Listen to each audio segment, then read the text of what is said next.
तो hello everyone, आप सब कैसे हैं। मेरी उम्मीद है कि आप लोग बहुत सुंदर होंगे। क्योंकि अब आप लोग के मन चल रहा है कि सरकारी नौकरी लेना है, इसलिए आप लोग का जीवन सुंदर हो। मेरे दोस्त, हम लोग आज की क्लास में पढ़ने वाले हैं रेलवे ग्रुप डी। क्या मेरे दोस्त, रेलवे ग्रुप डी का जो रीजनिंग के पार्ट है, आप लोग का हालांकि सिलेबस डिस्कस अच्छे तरीके से हम कर रखे और आप लोग को हम बता दें मेरे भाई कि इस क्लास केवल रीजनिंग का होगा और शुरू से अंत तक बोलते हैं ना, जीरो से हीरो वही होगा। सब लोग क्लास को देख के रहना है। क्लास एकदम फनी और एकदम बेहतरीन जबरदस्त होगा और एक ही जो कंसेप्ट पढ़ेंगे ना, ऐसा नहीं होगा जो आप लोग को नहीं आएगा। हर एक बात अच्छे तरीके से आएगी। क्लियर? आए बात की नहीं समझ में? तो अब हम लोगों को, हालांकि आप लोग जिसका सिलेबस डिस्कस क्लास बता रखे हैं और हम लोग का जो स्टार्टिंग चैप्टर यानी कि चैप्टर पढ़ना आज से शुरू करेंगे। क्लियर? तो सब लोग जितने लोग सेशन में देख रहे हैं, बस केवल एक काम करेंगे, शेयर करेंगे और कुछ नहीं। लाइक सब्सक्राइब नहीं चाहिए मेरे को, बस केवल शेयर चाहिए। क्यों शेयर चाहिए मेरे भाई? ताकि जो आसान चीजें और बेहतरीन चीजें ये सभी के पास पहुंच जाए और कुछ नहीं चाहिए। क्लियर? तो देखो ध्यान से, कि हम लोग की पहली क्लास है। कौन सी क्लास? जिंदाबाद यानी कि पहली क्लास।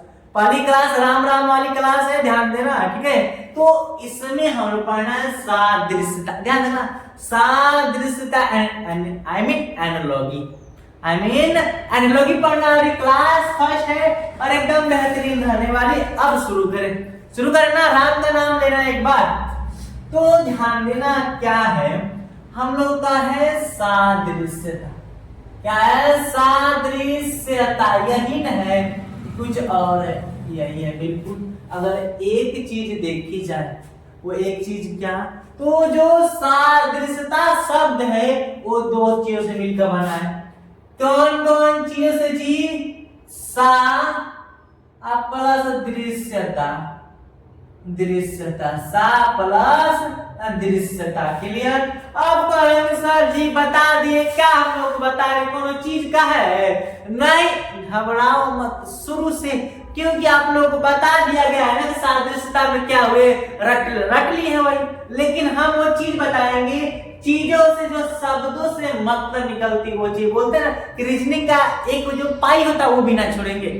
बस तुम लोग मेरी क्लास मत छोड़ना, बस और कुछ नहीं। ठीक है? तो अब देखो, सा प्लस दृश्यता। गुरुजी अभी का मतलब हुआ, देखो बाबू, सा का मतलब होता है समान। क्या जी? समान।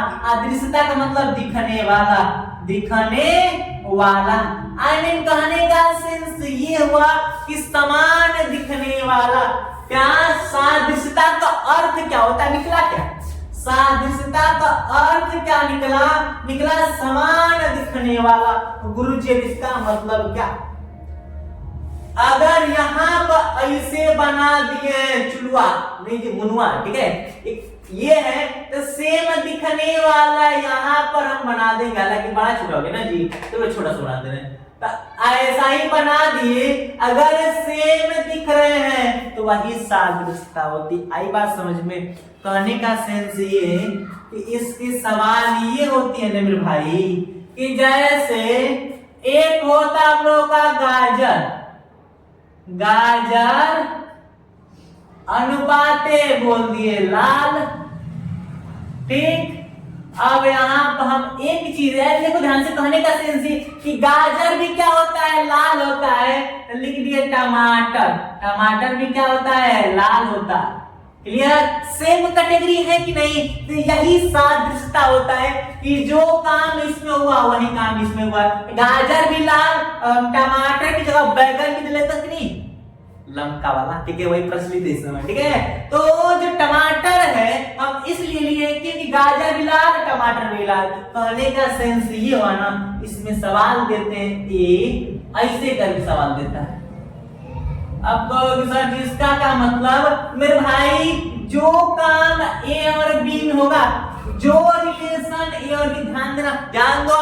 कॉपी कलम कम बंद एकदम। अब सब इस पर देखना, सब लोग देखो, ए बी में ध्यान देना। ए और बी में जो काम है सी और डी में भी वही होगा। क्या? ए और बी में जो काम हुआ है सी और डी में भी वही होगा। आई बात समझ में? कहने का मतलब ये कि अब बताओ, लिख दिया यहाँ पर आम, आम, और ये आता है हम लोग का फल में। अब यहाँ पर लिख दिए गोभी। अब यहाँ पर है कि नहीं, गोभी सब्जी खाने में किसको मजा आती है? तो देखो ध्यान से, फल, आम, गोभी। तो अभी हम क्या बताए हैं कि जो संबंध इस में बोले तो आम और फल में है, वही संबंध इसमें भी होनी चाहिए कि नहीं? बात से सहमत हो कि नहीं? तो अब देखो, आम फल में आता है, कुछ और नहीं होता है, आम फल में आता है, तो गोभी किस में आती है? तो मेरे भाई सब्जी में आती है। कोई और बात कहने का सेंस है कि जो काम इसमें हुआ, किस कैटेगरी पूछ रहा है, कैटेगरी। जो आम किस कैटेगरी में आता है? फल की कैटेगरी में आता है। तो सब्जी किस कैटेगरी में आती है? यानी कि गोभी, तो सब्जी कैटेगरी में। क्लियर? तो वही बात मैं बताया कि सेम काम, सादृश्यता को हम लोग क्या बोलते हैं? समरूप बोलते हैं। क्या मेरे भाई? समरूप भी बोलते हैं, यानी कि समान रूप। मेरे जैसा टू कॉपी खड़ा कर दिए, टू कॉपी मत कर देना, वो नहीं पाएगा, ठीक है? टू कॉपी खड़ा कर दी, सादृश्यता हो गया। आई बात समझ में? ये है रीजनिंग, कुछ नहीं सादृश्यता है। बोथ रीजनिंग में जो डर है ना, उस डर को हम लोग यूं ही खत्म करेंगे, यूं ही। समझ में आई? तो ये तो समझ में आ गया कि हाँ गुरुजी, जो जलवा था हम लोग को मिल गया कि जो वर्ग ए और बी में होगा, सी और डी में होगा। एक और जैसे एक और लिख दिए, क्या लिख दिए हम लोग? देखो ध्यान से लिख दिए कि अंधकार, क्या जी? अंधकार, अंधकार, और यहाँ पे लिख दिए प्रकाश, अंधकार प्रकाश। फिर यहाँ पे लिख दिए रात, और यहाँ पर क्या है? तो गुरुजी हम क्या बताएं आप लोग को? तो मेरे भाई बताए ना कि जो काम ए और बी में होगा वही सी और डी में होगा। तो बताओ, अंधकार और प्रकाश में कैसा संबंध है? अंधकार का विलोम होता है प्रकाश, तो उसी प्रकार रात का विलोम हो जाएगा दिन। आई बात समझ में? है कि नहीं? यानी कि समझ में आ गया होगा कि जो काम इन दोनों में हुआ है वही इसमें करेंगे। हट गए, थोड़ा सा हटे तो दिक्कत आ जाएगी। क्लियर? आई बात समझ में कि नहीं? अब बताओ, जैसे हम लोग क्या करते हैं, लिख दिया हम साइड में, स्पेस बचा। चलो यहाँ पर एक एग्जाम्पल हो जाएगा, एक एग्जाम्पल और यहाँ पर लिख दिए गोदाम, गोदाम अनाज। फिर लिख दिए कि हम लिख दिए कि पानी, पानी की नदी, तालाब। अब बताओ, गोदाम अनाज है कि नहीं? तो गोदाम अनाज यानी कि अनाजों कहाँ रखा जाता है? तो गोदाम में इकट्ठा किया जाता है। देखना ध्यान से, इकट्ठा किया जाता है। गोदाम में अनाज को इकट्ठा किया जाता है। तो तालाब में किसको इकट्ठा किया जाता है? देखो, नदी नहीं होगा आंसर। अगर जो नोट्स होता है कि तालाब या नदी भी हो सकती है। मेरे भाई, नदी का पानी कभी रुकता नहीं, हमेशा बहता रहता है। नदी का पानी रुकता रहता है, नहीं तो विश्वास जा गंगा जी को देख लेना, क्या स्थिर नहीं रहती, हमेशा फ्लोटेड, बहती रहती है। तो ये बताओ, गोदाम में अनाज स्थिर रहता है, तो तालाब में क्या स्थिर रहता है? तो सिंपल सी बात है, पानी। क्या मेरे दोस्त? यहाँ पर हो जाएगा और बात क्लियर। इसी क्वेश्चन को उलाट दे रहे हैं, छत पर है, इसी क्वेश्चन को उलाट कर बोल दे रहे हैं कि लिख दिया यहाँ पर अनाज, क्या जी? अनाज है ना, अनाज, और यहाँ पर लिख दिए गोदाम, अनाज गोदाम, और यहाँ पर लिख दिए पानी। और यहाँ पर पूछ दिया, देखो ध्यान से, क्या है? यहाँ पर अनाज, यहाँ पर गोदाम, यहाँ पर पानी। हालांकि क्वेश्चन चांस ऐसा बनेगा। अब बताओ, अनाज गोदाम में ही रखा है तो कोई जरूरी नहीं है, खेत में अनाज होता है ना, लेकिन अनाज को खेत में, यानी कि अनाज को गोदाम में स्थिर किया जाता, रखा है स्थिर रूप से। तो पानी स्थिर रूप कहाँ से रहता है? तालाब में रहता है कि झील में रहता है कि, और जो झरना होता है वहां पर पानी होता है, नदी में पानी होता है? पानी कहाँ नहीं होता है? तालाब में, झील में, नदी में, कहाँ नहीं होता? झरना में होती है। आंसर कौन मारे? तो देखते समझो, अनाज गोदाम में स्थिर रहता है, पानी जो होता है नदी में तो बहती रहती है, नदी नहीं होगा। तालाब में ही क्या रहती है? स्थिर रहती है। समझ में आ गया कि नहीं? ऐसे क्या मारेंगे? तालाब। आई समझ में? कॉन्सेप्ट आ रही कि नहीं समझ में? ये है हम लोग का सादृश्यता समरूप यानी कि एनालॉजी। क्लियर? इतनी चीज समझ गए कि नहीं? अब कुछ चीजें आगे देखते हैं, तो अब हम लोग आगे देखते हैं। तो अब हम लोग उतनी बातें समझ गए कि हाँ, एग्जाम न जो क्वेश्चन पूछता है किस तरह का पूछता है और प्रश्न किस तरह के आते हैं और करते किस तरह है। ये तो समझ गए कंफर्म कि क्या है। एक बार और बता दे रहे हैं कि जो संबंध ए और बी में होंगे वही संबंध सी और डी में होंगे। जो संबंध ए और बी में होंगे वही संबंध सी और डी में होंगे। आई बात समझ में? ये क्या बन गया जी? डेंजर चीज बन गया ना। तो ये चीज समझ गए। अब एक चीज ध्यान दो। कौन सी बात? मेरे भाई देखना ध्यान से। जैसे होती है जो सवाल होती है इस पर सादृश्यता की सवाल लगभग 3 तरह से आती है। 3 तरह से। जैसे हालांकि एक तो फिक्स है, एक सादृश्यता का प्रश्न फिक्स है, आना है आना, कोई रोकने वाला नहीं है। क्लियर? तो क्या है जो सादृश्यता के प्रश्न होते हैं, सादृश्यता के जो प्रश्न होते हैं मेरे भाई, प्रश्न वो 3 तरह से आते हैं। क्या जी? 3 तरह से आते हैं। क्यों होते हैं? 3 तरह के होते हैं। अब मन में चल रहा है कि गुरु जी कौन कौन? तो देखो ध्यान से। पहला जो है, पहला तो हम लोग का शब्दों पर आधारित। क्लियर? सेकेंड आएगा हम लोग का लगभग अंकों पर आधारित। और तीसरा हम लोग का अक्षरों पर आधारित। ये 3 तरह से पूछा जाता है, एक्स्ट्रा सवाल नहीं आती है। आई बात समझ में? और फिर भाई देखा जाए तो इससे जो शब्दों पर आधारित है, डबल ट्रिक कर दिया कि नहीं? तो ध्यान देना, डबल ट्रिक का मतलब बहुत इंपोर्टेंट है, समझा कि नहीं? तो शब्दों का आधारित बहुत जरूरी है। हालांकि ये भी है लेकिन इन दोनों से ज्यादा इसका होता है। हर बात देखा है उनका क्वेश्चन बहुत ज्यादा पूछा गया। ठीक है, तो हम लोग शब्दों पर भी पढ़ेंगे, अंकों पर, अक्षरों पर कुछ बचेगा नहीं। लेकिन हम लोग इसको तो यूं ही खत्म कर देंगे, यूं ही इन दोनों को। लेकिन तीसरा को खत्म करने के लिए मेरे साथ आपका भी योगदान होगा। अब सोच रहे हो सर जी हम लोग कैसा मेहनत करना पड़े?